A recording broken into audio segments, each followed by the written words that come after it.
한 절씩 교독합니다. 그들이 날짜를 정하고 그가 유숙하는 집에 많이 오니 바울이 아침부터 저녁까지 강론하여 하나님의 나라를 증언하고 모세의 율법과 선지자의 말을 가지고 예수에 대하여 권하더라. 서로 맞지 아니하여 흩어질새 바울이 한 말로 이르되 성령이 선지자 이사야를 통하여 너희 조상들에게 말씀하신 것이 옳도다.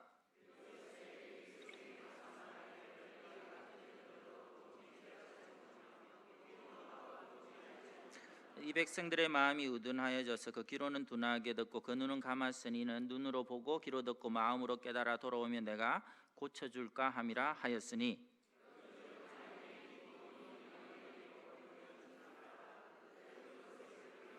30절 31절 같이 봅니다. 바울이 온 이태를 자기 셋집에 머물면서 자기에게 오는 사람을 다 영접하고 하나님의 나라를 전파하며 주 예수 그리스도에 관한 모든 것을 담대하게 거침없이 가르치더라. 아멘. 볼링 한 번씩 하십니까? 이 볼링이라는 게임이 누가 만들었느냐 하면 종교 개혁을 일으켰던 마르틴 루터가 만든 경기라고 합니다. 핍박을 받았죠. 그래서 성 안에 갇혀 있는데 그 속에서 신약 성경을 번역하다가 좀 무료할 수 있잖아요. 그래서 그때마다 핀을 이렇게 세워놓고 공을 굴리면서 운동 삼아 시작한 것이 볼링의 시초라고 합니다. 특히 이 세워진 핀을 뭐로 보느냐 하면 마귀들로 보는 것입니다. 그래가지고 스트라이크를 치면 할렐루야 좋아하고 공이 옆으로 세면 주야 탄식하고. 그래서 여러분 이 볼링이라는 게임이 상당히 복음적인 게임이기 때문에 적어도 우리 기독 청년들은 에버리지가 180은 돼야 된다. 저는 늘 그렇게 생각을 하고 있습니다. 어쨌든 볼링의 핵심은 뭐죠? 킹핀을 놓치지 않는 것이 맨 앞에 있는 그걸 맞춰야 10개를 다 넘어뜨릴 수 있습니다. 여러분 2019년도 금방 갔어요. 그죠? 우리에게 킹핀과 같은 무언가가 있습니다. 그게 바로 예배입니다. 예배에 성공하면 삶 전체가 승리할 수 있죠. 그런 점에서 오늘도 2019년 52주 가운데 드리는 예배 가운데 하나가 아니라 오늘 바로 이 예배가 남은 한 해도 아니 나아가 우리 남은 생애 가운데 부닥치는 모든 문제들을 스트라이크 쓸어버리고 이겨내는 킹핀과 같은 능력의 시간이 되기를 축원합니다. 오늘 말씀은 지난 7개월 동안 살펴왔던 사도행전의 마지막 본문입니다. 우리가 여기서 느끼는 것은 뭐냐 하면 왠지 흐지부지하게 맞춰지는 것 같아 하는 그런 생각입니다. 31절을 한번 보실까요? 제가 먼저 읽습니다. 하나님의 나라를 전파하며 주 예수 그리스도에 관한 모든 것을 담대하게 거침없이 가르치더라. 이렇게 끝이 나는 거죠. 우리가 생각할 때 이 사도행전의 그 광대한 하나님의 역사를 감안할 때에 바울이 말씀을 거침없이 가르치면 그 다음에 로마가 뒤집어지고 그 땅에 하나님의 나라가 임하고 많은 자들이 주 앞으로 돌아오고 회개하는 이런 것들이 남겨져야 될 것 같은데 그냥 가르치는 가운데 그냥 마무리가 되어버립니다. 아무리 봐도 피리어드를 찍고 끝을 내는 그런 느낌이 아니라 계속되어야 된다 하는 느낌을 주는 것이죠. 그 느낌은 여러분 모두에게 하나님이 주시는 이 시간의 도전입니다. 다시 말해서 베드로의 시대, 바울의 시대는 이제 끝이 나지만 그들을 이어서 누군가가 이 복음의 행진을 계속해야 된다는 것입니다.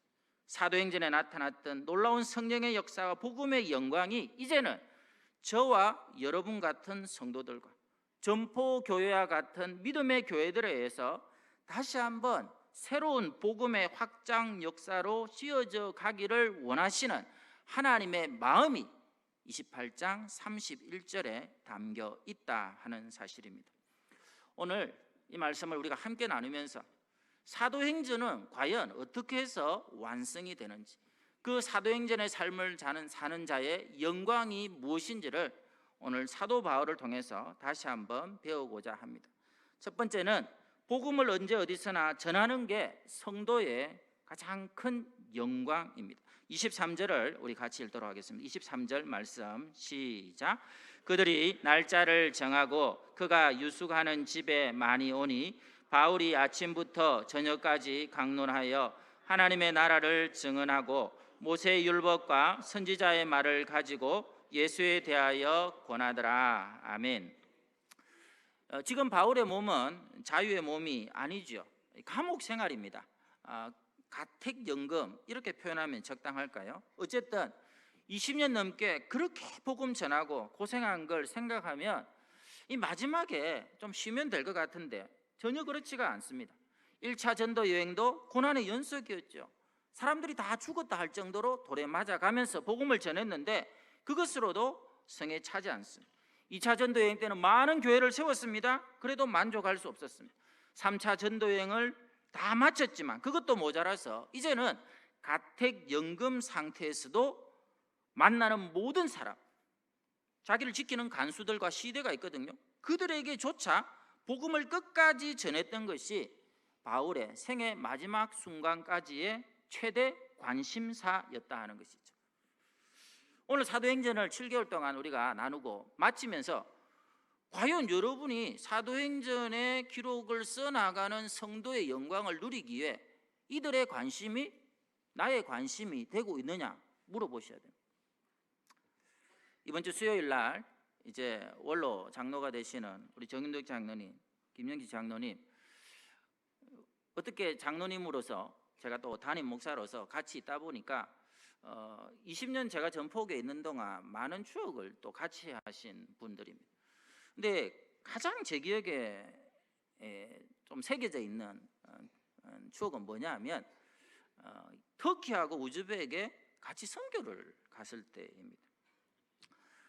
거기 갔을 때 여러 선교사님들을 만나고 독려하고 그리고 응원하는 그 모습, 함께 갔던 13명의 선교대원들의 모습이 제 기억 속에 오래 남아있는데요. 그 중에 하나가 마지막에 선교 일정을 딱 마치고 돌아올 때에 그 선교사님 가운데 한 분이 공항에 에스코트를 하고 안내를 해주셨습니다. 이분 선교사님 이름이 한나라 선교사님, 한나라. 이 선교사님 명이죠. 부인 이름은 뭐냐? 정복자입니다. 이름. 한나라를 복음으로 정복하겠다 하는 뜻으로 그런 결단을 가지고 선교에 나섰으니까 열정이 오죽하겠습니까? 그러니까 이분이 이제 마지막 공항으로 가는 버스 안에서 우리 선교대원들에게 제가 봐도 피를 토하는 연설이 저런 것이다 라고 느낄 정도로 말씀을 외쳤습니다. 길지 않은 인생 뭐하다 가겠습니까? 부활해서 주님 앞에 서게 될 텐데 우리가 복음 전하는 것 외에 소망이 없어야 되지 않겠습니까? 라면서 막 이 차가 흔들리는데 이거를 철봉을 잡고 그렇게 외쳐대더라고요. 저는 너무 감동이 되었습니다. 그래서 우리 선교대원들은 이 귀한 도전을 어떻게 듣고 있나, 잘 듣고 있나 이래가지고 쭉 고개를 빼가지고 뒤를 둘러봤더니 전부 다 자고 있는 거예요. 그 말씀 그대로입니다. 청년들은 환상을 보고 어른들은 꿈을 꾸고 요엘서 말씀이 그 자리에서 성취가 되면서 지금 우리 이제 전도사님 사제로 활동하는 우리 김민식 형제, 그때 고등학생, 그냥 자는 게 아닙니다. 아예 쓰러져 있더라고요. 쓰러져 있어. 의자를 붙들고 얼마나 피곤했으면 그랬을까 싶죠. 자, 그런데 그분이 하시는 얘기 중에 잊혀지지 않는 게 자기는 터키 정부가 내쫓을 때까지 복음을 전한다는 것이. 실제로 이미 추방을 한번 당했다가 이웃 나라에 대기하다가 다시 길이 열려서 들어와 있는 상태인데 이걸 멈출 수가 없다는 것이죠. 여러분, 지금도 중동 땅에는 시리아 내전을 비롯해서 온갖 테러들이 있습니다. 이웃 나라인 요르단으로 가고 이제는 유럽 쪽으로 난민들이 흩어지는데 외국인들이 그곳에서 생명의 위협을 느끼지만 끝까지 남아있는 사람들을 조사를 해보면 거의 다가 그곳에 선교사들이다 하는 사실이죠. 그리고 덜 놀라운 것은 그 외국인 선교사들의 대부분이 또한 한국 사람이라는 것이죠. 저는 터키와 우즈벡에서 선교사님들을 10대분을 만났습니다. 제가 가서 깜짝 놀란 게 이분들은 이 땅에서 할 일이 없어가지고 그곳에 온 사람들이 아니더라고요. 제가 만난 분의 상당 숫자가 의사입니다. 의사. 우리나라 서울대, 의대, 치대를 나온 의사들이에요. 간호사도 있습니다. 약사도 있습니다. 엔지니어도 있습니다. 심지어 대한민국 사람들이 그렇게 좋아하는 스카이 대학의 교수, 현직 교수도 있습니다. 자신들에게 주어진 이 복음이 나와 내 가족과 내 민족뿐만 아니라 모든 열방 가운데 하나님이 주신 거라는 그 확고한 믿음 때문에 이 한국 땅에 아니라고 풍요한 삶을 다 내려놓고 거기까지 가서 목숨을 걸고 선교하고 있다는 사실 앞에 목사인 제가 부끄럽기까지 했습니다. 분명한 것은 여러분 어떻습니까? 여러분 이런 얘기를 들을 때에 과연 도전이 됩니까? 여러분 주어지는 말씀을 그냥 듣는 자가 되지 마시고 그 말씀에 헌신하는 자가 되고, 때로는 내 생각과 달라고 그리고 내 기분과 달라도 하나님의 뜻이 그렇다면 그런 줄 알고 순종하는 자가 돼야 이 사도행전의 영광과 능력이 임한다는 것이죠. 지지난 주인가요? 오랜만에 예전에 우리 교회 다니시던 집사님, 멀리 가셔서 안 오시는데 한 수년 만에 교회를 오셨더라고요. 목사님 누구누구입니다 하고 복도에서 인사를 크게 하시는데 목양실에 와서 이제 그분하고 있었던 에피소드가 생각이 났습니다. 울산에 계셔가지고 신방을 갔는데요, 목사가 멀리까지 왔다고 이 다과를 내놓더라고요. 다과를 내놓는데 이 집사님이 연세가 좀 있으십니다. 단술이랍니까? 감주, 식혜를 탁 담았다고 하면서 이렇게 탁 접시를 내주더라고요. 내주면 그냥 이렇게 상위에 놔두면 제가 알아서 먹을 건데 손가락으로 식혜를 쫙, 제 기억으로 거의 한 30초를 이렇게 쫙 이라더만은 저보고 먹으라 하더라고. 저보고 먹으라. 정말 죄송하지만 식욕이 딱 떨어지더라고요. 먹어야 되나 말아야 되나 하는데 참 감사하지요. 같이 갔던 우리 권사님들 얼마나 순발력 있는지. 눈치를 보니까 우리 목사님 영 아니거든. 아이고 내가 스케를 얼마나 좋아하는데 단술 이거 내부터 이러면서 탁 빼들어 가지고 벌컥 마셔가지고. 목사가 그러면 되겠습니까? 그치? 찝찝해도 뭐하러 왔어요? 말씀 전하고 먹으러 왔는데 내 마음에 내키지 않아도 순종하는 것이죠. 속상해도 해야 될 일은 해야 돼요.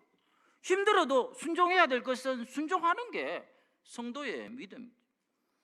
여러분이 신앙생활에서 진정으로 예수님을 만나느냐 안 만나느냐의 확실한 기준은 삶의 현장에서 여러분을 통해 복음이 흘러가고 있느냐에 달려 있습니다. 수가서 여인을 잘 알지 않습니까? 예수님을 만나고 난 뒤에 가장 먼저 한 일이 뭐냐면 그 길로 달려가서 동네 사람들에게 예수님을 전한 것이죠. 이유는 간단해요. 예수님을 인격적으로 만나고 나니까 우리 안에 생수가 솟아나는 것입니다. 생수가 솟아나기 시작하면 이 생수의 물이 흘러가면서 물길을 만들어냅니다. 누군가에게 흘러가는 거죠. 여러분 물이라는 게 솟구쳐 오를 때에 야 우리끼리 너무 좋은데 뭉치자 이렇게 하는 거 없습니다. 물길의 위로 솟구쳐 오르면 반드시 어디론가 물길을 만들어서 흘려보내게 되어 있습니다. 여러분 명심하십시오. 내 삶에서 은혜의 강물이, 기쁨의 생수가 흘러난다면 누군가에게 이것이 전달되고 생수 대신 예수님을 만났다는 것을 증거하는 삶의 모습으로 반드시 드러나게 된다는 것이죠. 여러분 코이라는 물고기를 아실 겁니다. 여러분 궁금하면 나중에 인터넷에 한번 찾아보시면 되는데요, 이 물고기의 특별하면 환경에 따라 다르게 자란다는 것이죠. 똑같은 DNA를 가진 코이 물고기인데 이거를 작은 어항에 넣어 놓으면 5에서 8cm 정도 큰다고 합니다. 연못에서 기르면 15에서 25cm 정도. 놀라운 것은 이것을 강물에 방류하지 않습니까? 90에서 120cm까지 자랍니다. 저도 인터넷에서 비교된 사진을 보고 깜짝 놀랐어요. 똑같은 DNA를 가졌는데 어떤 물에서 거하느냐, 어떤 물에서 노느냐에 따라 그런 엄청난 차이가 나오는 것이죠. 여러분 성도들의 DNA는 똑같습니다. 여러분을 DNA로 말하면 믿음과 성령이라는 DNA를 모두가 갖고 있는데, 똑같은 DNA를 가졌는데 의왕 같은 은혜를 누리느냐, 아니면 연못 같은 은혜 속에서 사느냐, 아니면 흘러넘치는 강수와 같은 은혜 속에서 사느냐에 따라서 하늘과 땅만큼의 삶이 달라진다는 거예요. 사랑하는 성도님들,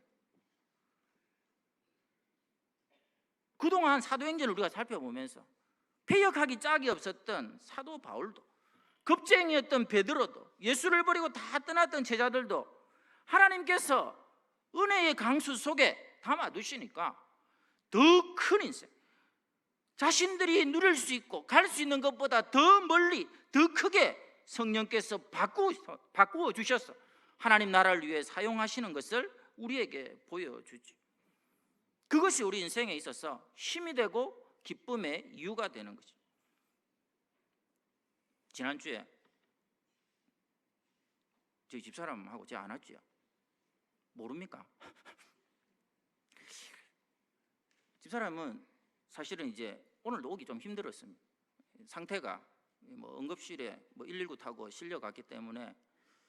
그런데 이상한 것은 분명히 금요일쯤 되었을 때에 이번 주도 교회를 못 올 상황이었는데 전화가,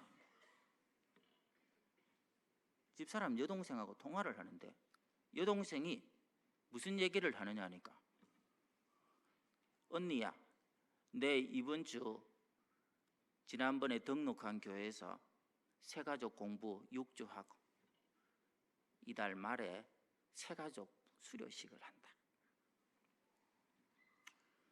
머리는 어지럽고 정신은 혼미하고 속은 늘 메스꺼워가지고 힘들지만 35년 동안 기도했던 여동생이 드디어 새가족 공부 2달을 마치고 새가족부 수료하고 그 교회에 뿌리를 내리는 그 얘기를 듣는 순간 사람이 180도 온다. 할렐루야. 너무너무 감격스럽고 힘이 저절로 솟구치고 그래서 온 거예요. 여러분, 그 성령을 의지하고 내 속에서 솟아나는 이 생수의 강을 흘려보내는 데 순종하는 우리 모든 성도들 되시기를 축원합니다. 두 번째, 천국을 경험하는 것이 성도의 영광입니다. 30절, 31절을 우리 같이 보도록 하겠습니다. 30절, 31절입니다. 시작.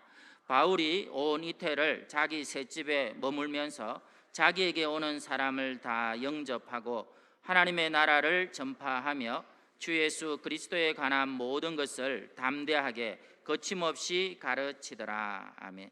여러분 31절을 보시면 하나님 나라와 예수 그리스도는 항상 동시에 전해지는 것입니다. 이게 사도행전에서 반복되는 내용인데요, 다시 말해서 주님이 계신 곳에 하나님의 나라 천국이 임한다 하는 것이죠. 여러분, 우리가 지난 성찬 때 불렀던 찬양이 뭡니까? 예수 때문에 살아가고, 예수 때문에 사함받고, 예수 때문에 행복하고, 예수 때문에 완전하고, 그렇게 고백할 수 있는 이유가 예수님이 함께하는 그 자리에 천국이 임하기 때문에 그렇습니다. 여러분, 이것이 성도가 이 땅에서 누려야 될 진짜 영광입니다. 예수님 때문에, 그분을 기쁘시게 하는 그 이유 때문에. 어떤 청년이 그런 얘기를 하더라고요. 좋은 배우자를 만났다 싶어서, 자매를 만났다 싶어서 어머니한테 사진을 이렇게 보여줬답니다. 그랬더니 어머니가 막 반대를 하더래요. 안 된다, 안 된다. 근데 어머니가 너무 완강하게 반대를 해서 또 얼마 시간이 지난 다음에 다른 자매를 만나가지고 또 보여드렸답니다. 그랬더니 어머니가 이제는 더 격한 의조로 내 눈에 흙이 들어가기 전까지는 안 된다, 이렇게 얘기하는 거예요. 그래서 이게 뭡니까? 왜 어머니 기준이 뭡니까? 이랬더니 어머니 말씀이 나 닮은 여자면 좋겠다, 이렇게 얘기한 거예요. 어머니 자기 젊은 시절에, 이게 여자분들은 거울 이미지가 있는 모양이에요. 자기를 보면 행복해하는 그런 거울 이미지가 있는지 나 닮은 자매면 좋겠다, 이래가지고 또 시간이 지나서 새로 만난 자매를 딱 보니까 어머니 젊은 시절하고 똑같은 거예요. 됐다 싶어가지고 어머니에게 아예 데리고 왔습니다. 어머니 닮은 여자를 데려왔습니다. 라고 소개를 했는데 그렇게 말했더니 그때부터 아버지가 반대하기를 시작을 하는 것입니다.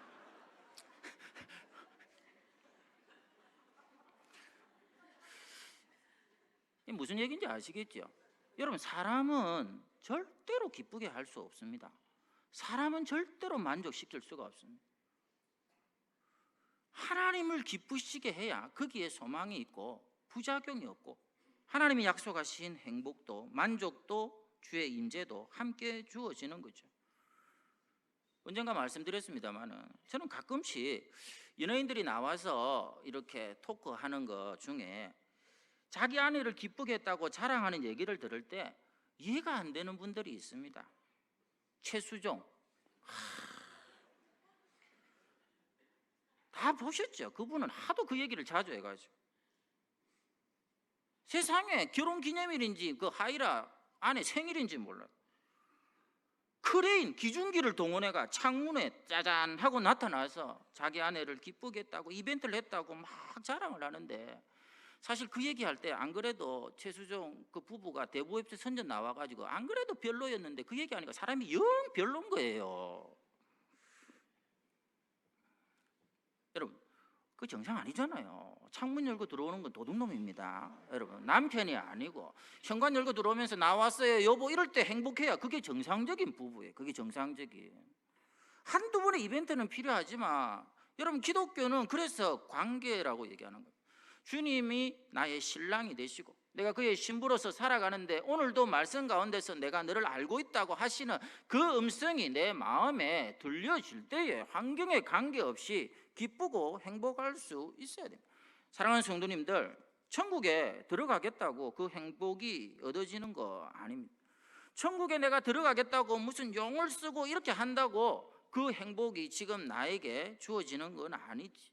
여러분, 천국은 어떻게 얻느냐 하면요, 하나님의 아들을 연인 삼고 그 예수님을 사랑하고 동행하면 천국의 영광은 저절로 주어집니다. 제가 하숙을 할 때 대학 선배가 있었습니다. 이 똑똑한 선배였는데 대학원을 마치고 이제 결혼을 한다고 소개팅을 받은 거예요. 마음에 들었습니다. 교제하고 사랑하게 되어서 이제 한평생 같이 하자고 그 부모님을 만나러 나간다 하더라고요. 그 양복을 쫙 차려입고 밤에 다녀오더니 세상에 얼굴이 굉장히 상기가 되어 있는 겁니다. 무슨 일이 있었어요? 그랬더니 이 선배가 하는 말이, 그 아가씨 아버지를 만났는데 당시에 국회 부의장, 나가서 보니까 국회 부의장인 거예요.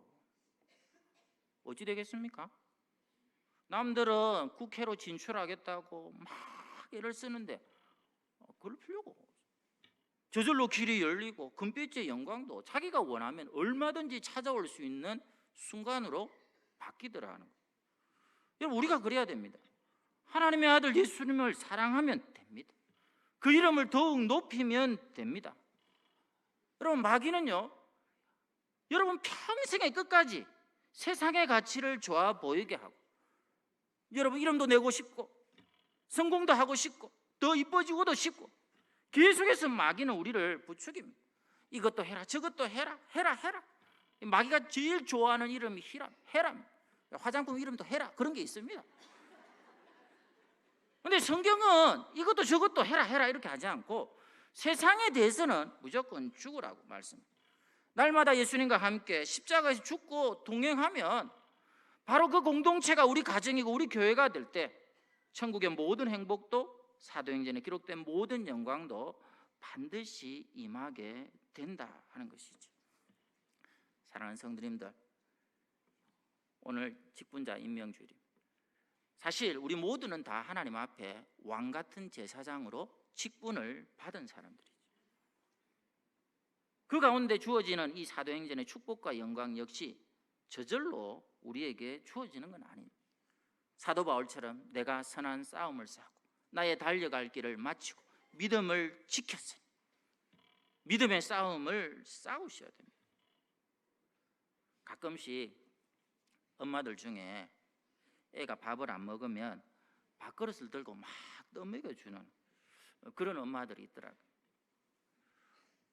우리 교회도 아마 있을 것 같아요. 그런데 이걸 탁 떠먹여주면 애가 어떻게 하느냐니까 한 숟가락 먹고 그걸 안 삼키고 유세를 떨더라고요. 딱 표정을 보면 나옵니다. 애 표정. 내가 한번 이렇게 먹어주는 게 얼마나 대단한지 엄마는 아요? 이런 표정으로 이렇게 딱 쳐다보는. 그리고 안 삼키고 있으면 야야 삼키라 삼키라 그걸 또 떠먹여주고 막 그러더라고요. 옆에서 제가 옆을 보면서 내 같으면 그냥 저거를 주의 이름으로 징계를 내릴 텐데 엄마는 다 참더라고요. 제가 생각할 때 떠먹여주고 삼키고 이래가 될 게 아니. 자기가 먹고 씹고 뜯고 삼키고 소화하고 자기가 자라요. 그 가운데 하나님의 형상이 이루어지는 거 아니겠습니까?